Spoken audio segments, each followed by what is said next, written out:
মানুষের কর্মের প্রতিফল হিসেবে কত চমৎকার জান্নাত রব্বুল আলামিন নাজ নেয়ামত দিয়ে পরিপূর্ণ করে আমাদের জন্য প্রস্তুত করে রেখেছেন। পৃথিবীর কোনো মানুষ সেটা জানে না। পড়েন সুবহানাল্লাহ।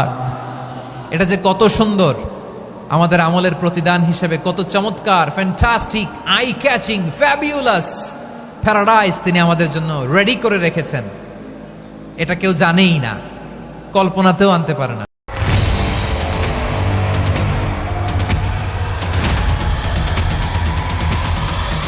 সুবহানাল্লাহ পড়েন। আবার হাদিসে কুদসিতে বিশ্বনবী ফরমান, রব্বুল আলামিন বলেন, আ'দাতু লিইবাদিয়াস সালিহিনা মা লা আইনুন রাআত ওয়ালা উযুনুন সামিআত ওয়ালা খাতারা আলা কলবি বাশার।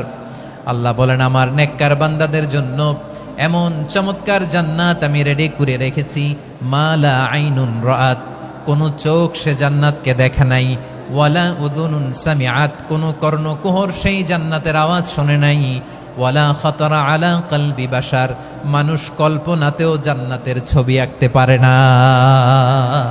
সুবহানাল্লাহ, কল্পনাতেও ছবি আঁকতে পারে না।